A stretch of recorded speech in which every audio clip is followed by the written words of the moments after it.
ஆகியவற்றையும் திருப்திப்படுத்த வேண்டும். பணத்தை மட்டுமே குறிக்கோளாக கொள்வது தவறான தேர்வு. அது மட்டும்தான் உங்களுக்கு வேண்டியது என்று நீங்கள் நினைத்தீர்கள். ஆனால் அனைத்து முயற்சிகளுக்குப் பின்னர் பணம் மட்டும்தான் உங்கள் தேவை இல்லை என்பதை கண்டு கொண்டீர்கள்.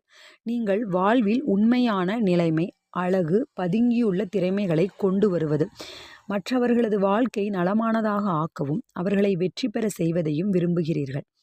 உங்களது ஆழ்மனதின் சட்டங்களை அறிந்து கொள்வதன் மூலம் நீங்கள் 1,00,000மோ பல லட்சங்களோ பெறலாம்.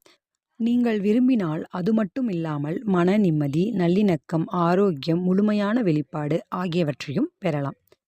அடுத்து இன்னும் ஒரு முக்கியமான பகுதி அப்படின்னா, ஏழ்மை ஒரு மனநோய். ஏழ்மை ஏன் நம்ம மனசில் அந்த மாதிரி ஒரு தாட் இருந்தது அப்படின்னா, பொதுவாகவே சொல்லுவாங்க இல்லையா, நம்ம மனசில் அந்த எந்த மாதிரி ஒரு தாட் இருக்கோ அதுதான் நம்ம லைஃப்லேயும் நம்ம கூட இருக்கும். ஸோ ஏழ்மை அப்படின்ற நோய் நம்ம மனசில் இருந்ததுன்னா அதுதான் நம்ம வாழ்க்கையிலையும் இருக்கும்.